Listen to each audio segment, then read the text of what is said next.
Today we are going to be talking about something that has been making the rounds in the furry community and that has been talked about by many other furry YouTubers. That, of course, is a bill that is trying to be introduced by the legislature of the state of Texas, involving schools and non-human behavior that has been falsely claimed to be a major issue. The bill is called Forbidding Unlawful Representation of Role-Playing in Education, or more commonly or idiotically known as the F.U.R.R.I.E.S Act. This bill was proposed by Stan Jurtis. I'll let you guess what political party he's a part of. As a way to dictate certain behaviors in the classroom that they deem to be distracting. The group, of course, that they have decided to persecute in this situation is the furry community. Hello everybody, your friendly neighborhood demonic Raven Wolf, October, is back with another interesting topic. So let us get into it. Today, we are obviously going to discuss a bill that many people are saying will ban furries from schools. Or furry behavior? I don't know. Having read the proposed bill myself, I'm not exactly sure what this is even about. I mean, the behaviors that the bill is explicitly trying to link to the furry community is stuff that furries don't really do. One of these so-called behaviors that they claim is an outright lie that has been continuously pushed in the media in order to sell their stories to a, well, let's face it, a gullible audience. Conservatives. As a furry myself, I believe that the behaviors they are highlighting are things that I don't think anybody would do in public or should do in an education setting. And it would be an issue if it was actually happening. Interestingly enough, a majority of the bill isn't even discussing what they're referring to as non-human behaviors, but much of the bill is referring to already existing codes of conduct in educated school settings, or at the very least should be enforced in schools, such as no bullying or hazing policies, no sexual abuse or harassment, and monitoring of substance abuse or non-medication drugs among students and faculty. However, the non-human stuff in the bill almost seems haphazardly put in there and doesn't really seem like it fits with anything else in the bill. And there is definitely a deep-rooted political reason for linking what they believe is connected to the furry fandom to these other outrageous behaviors, such as bullying or hazing. I am going to read the introduction and some parts of the bill. However, I'm mostly just going to read the non-human behavioral parts of it, as well as the stuff they are trying to form their disjointed conspiracies towards what they believe to be proper behavior and non-proper behavior, which even then is not really clear. A bill to be entitled An Act Relating to the Display of and Allowance of Non-Human Behaviors in Texas Schools, be it enacted by the legislature of the state of Texas. This bill may be referred to as the Forbidding Unlawful Representation of Role-Playing in Education, or the F.U.R.R.I.E Act. It's kind of weird they use the word role-playing, because this bill has nothing to do with role-playing either. Because the only role-playing element it really discusses is the items and accessories that could be linked to the furry fandom. Whereas other role-playing groups, as well as their accessories or clothing they may wear, are not mentioned in the bill. So, not really sure why they're using the word role-playing, unless it originally was supposed to extend to other groups, not just the furry fandom. Or are they just leaving it open so they can eventually extend it to other groups of role players? If this is the case, and you're outside of the furry fandom, but you like to roleplay in schools, such as in a D&D club, you might be at risk in the future. Just letting you know. The next section of the bill talks about how these education codes can be amended, which is what this bill is trying to do. Basically, it goes over what needs to be done so new codes of conduct can be enforced in Texas schools. And of course, how the code of conduct has to be displayed prominently at every campus. They then move on to what can happen to a student who violates these rules, where it is based on a case-by-case basis. If the individual has prior behavioral history, or if they were unaware of the behavioral issue they were displaying due to some type of disability. And as the bill puts it, alternative education programs or expulsion prohibiting bullying, harassment, and making hit lists, and ensuring district employees enforce these prohibitions and provide as appropriate for students at each grade level methods, including options for managing students in the classroom on school grounds and on a vehicle owned or operated by the district, as well as disciplining students and preventing and intervening in student discipline problems, including bullying, harassment, and making of hit lists. Include an explanation of the provisions providing refusal of entry or ejection from district property, including the appeal process established under the other section, whatever it is. Now, as we've stated before, a lot of these behaviors that are highlighted here are already enacted in both public school and private schools. However, they want to add this to the list of non-appropriate behaviors. Prohibit any non-human behavior by a student, including presenting himself or herself on days other than exempt days as anything other than a human being. Now, the bill does include exemption days, as it mentioned, with the following: Halloween or any singular school day within 1 calendar week of Halloween,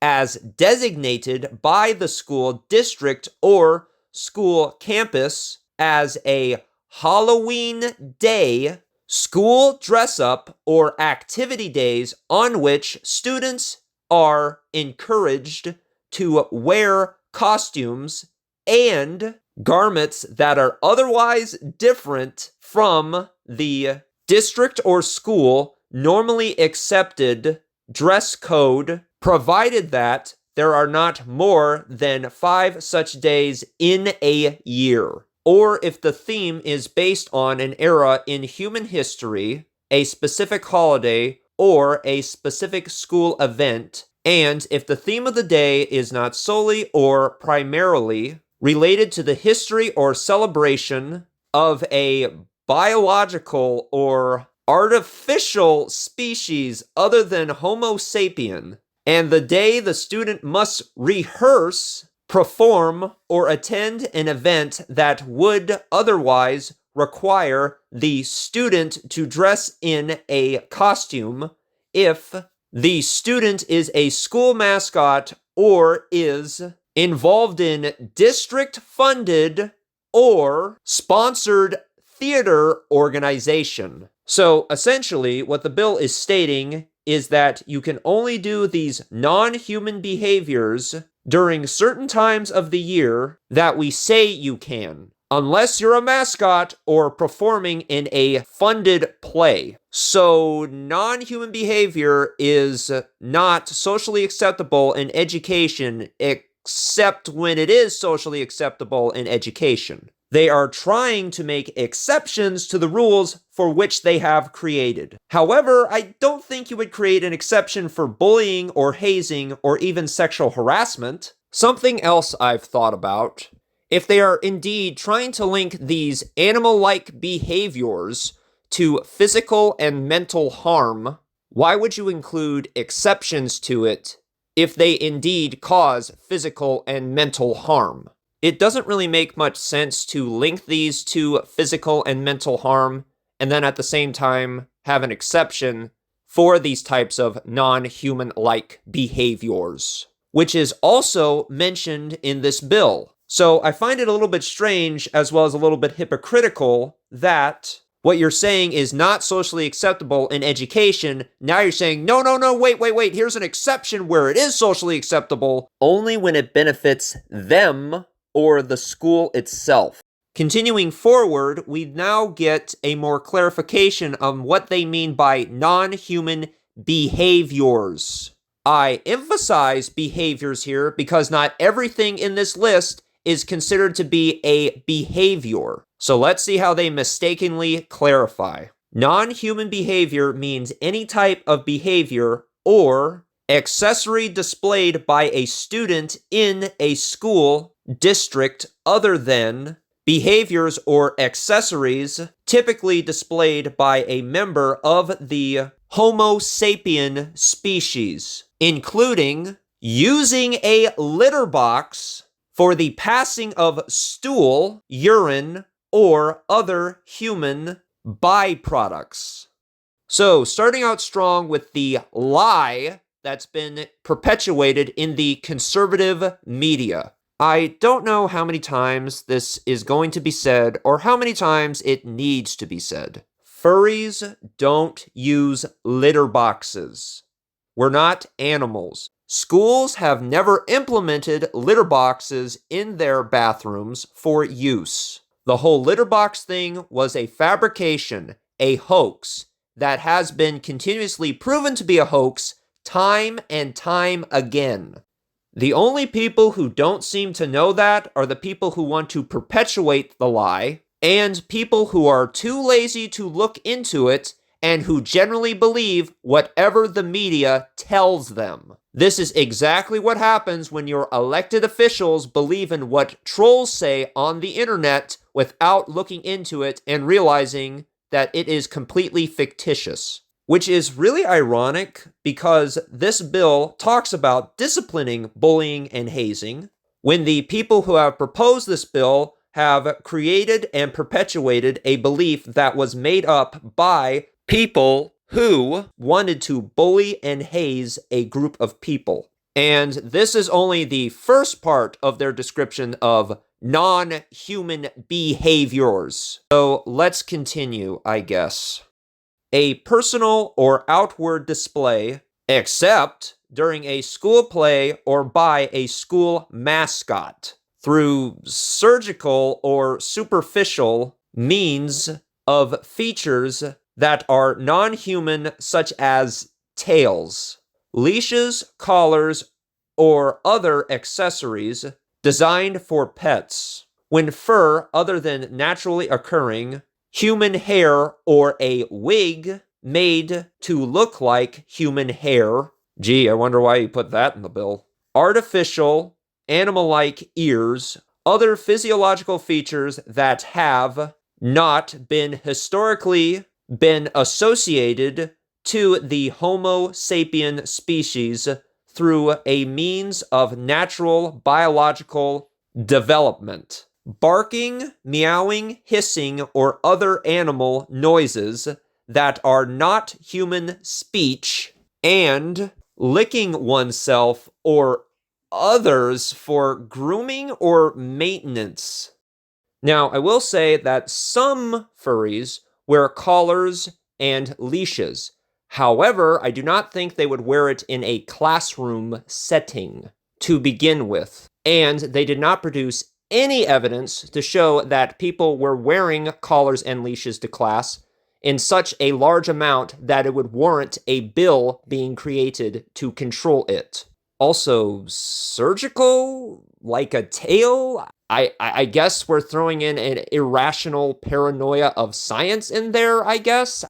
Maybe they're trying to make this comparison to surgeries that people who are trans get to better fit with the gender that they identify as. However, that surgery is also not happening among children in schools. Maybe they're throwing in some unintended transphobia here. Maybe it is intended. I don't know. The only thing in this list that kinda comes close to describing certain furries is the ears and the tail. But this wouldn't really be behavioral issues. It'd be more of an issue on dress code and what is considered appropriate to wear during school hours. So I don't know why it gets lumped under behavioral. And again, the burden of proof lies on them to prove that these accessories are a great issue and provide a distraction in class, which again, they don't provide any evidence for. The final thing they list is actually behavioral and would be concerning, once again, if it was actually happening. They have produced little to no accounts of excessive barking, meowing, or hissing, or even grooming oneself or others, which I have to say would be pretty disgusting if that was actually the case, and very unsanitary. So once again, if this is not happening, why does it warrant being put in a bill? This brings us to our most important issue involving this bill: a presumption of behaviors. By assigning behaviors to a certain group of individuals, you leave the door open to create terrible stereotypes linked to that community, which can always cause ostracism. Stereotypes like all furries identify as animals, which is not true. This is what I believe is the main point of including such behaviors in the bill. It is to ostracize and to stigmatize the community by not just targeting role-playing, but furries in general, who they believe identify as animals, which once again I'm going to say is not true. The bill also defines what a Homo sapien is, which I find to be kind of bizarre because I think we all know what a Homo sapien is, but I think they put that in here so they can have their own definition about what it is, so they can control it more easily. So outside of a case-by-case basis of a student being disciplined for performing such actions that have been highlighted in this bill, what might happen to a teacher who fails to report any of these types of non-human behaviors that they have so vaguely described? Well, the bill also includes this penalty. If the Attorney General finds an educator, education, administration, school support staff, or a contractor who operates for the school district in a role similar to an educator, education administrator, school support staff in violation education code, or the education code is violated by the section involving family code, the Attorney General may levy a fine against the district not to exceed $10,000 for a first violation or $25,000 for any subsequent violations. So let me get this straight here. If an underpaid teacher ignores a kid barking or meowing at them, say in a joking manner, because, kids will be kids, the district you work in could be fined $10,000 for that, or maybe even the teacher.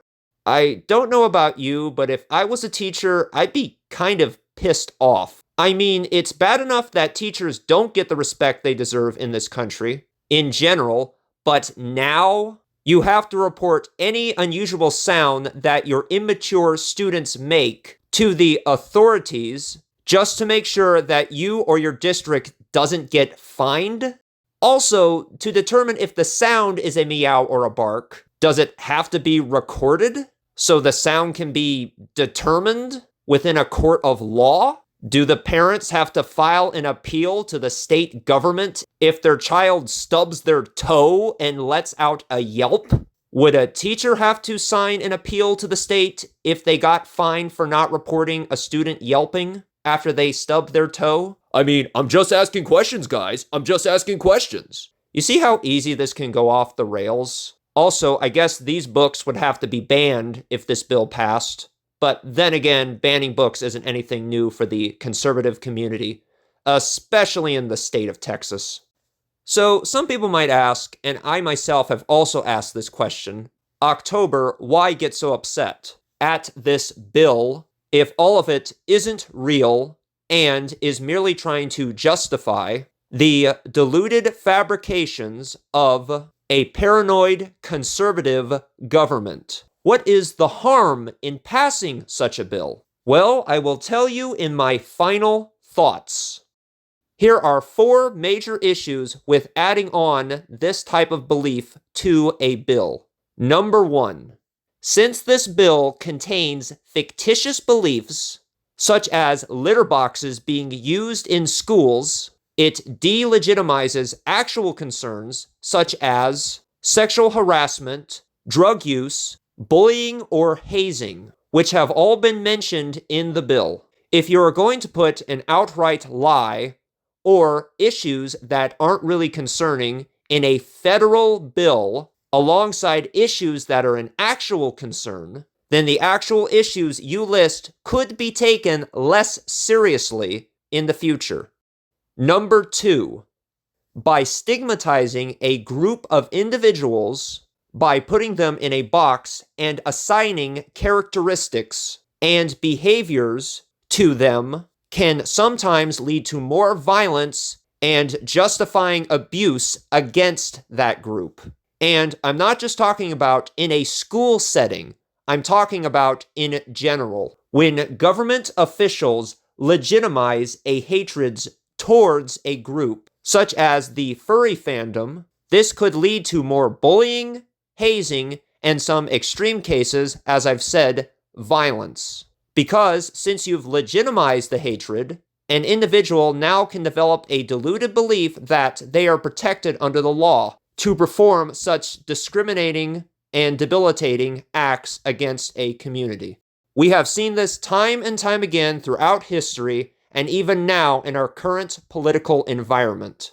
Number 3, there are too many scenarios where an individual could be mistaken for performing non-human behavior, as described in the bill. An example is if a person coughs or sneezes. Who's to say you couldn't claim that it was a bark or a hiss? After all, it isn't human speech either. In this scenario, couldn't it be easy for somebody to get rid of somebody that they do not like by claiming they are performing animal noises? The same can be said for a teacher that a student doesn't like, simply by saying the teacher ignored this. There are way too many scenarios where an innocent individual can get into trouble by these rules of non-human behavior. Number 4, the control of the imagination of children has never gone over well. Children create with their imaginations and role play so they can better adjust to a world that they do not understand, and can sometimes be a very scary and confusing place. By role-playing and performing imaginary scenarios, the child can have a better grasp of the world and have some resemblance of control over the world. When you control what children can pretend to be, you enforce the idea that the world is unfair and unjust at a very young age. And instead of complying to these rules, students could become more resentful towards their teachers. Because they are more resentful to their teachers, they are less willing to open up and discuss problems they may be having. Also, denying the freedom of expression can lead to depression simply because the individual is not allowed to be themselves, and do not become more resentful of just those around them, but also become more resentful of themselves. And when you feel resentment towards yourself, that can be very damaging to an individual's psyche, be they a child or a fully grown adult. Since the making of this video, this bill is still on the floor and has not been passed in the Texas legislature yet. However, for some reason, it has been deemed to be more important than it actually should be by lawmakers in that state. The fact that they've blatantly lied and have provided no evidence that such large-scale disruptions are going on in classrooms, shows how unhinged a government that supposedly exists in a free world can truly become. We should all be concerned when our state, federal, or whatever government want to thought police any aspect of our society. In addition to implementing rules and laws that are incredibly vague, I ask you, what do you think about this bill? Do you think these claims are deluded or even remotely legitimate? How do you feel it will affect actual issues in schools? Let me know in the comments below. Like and subscribe, and I'll be seeing you soon.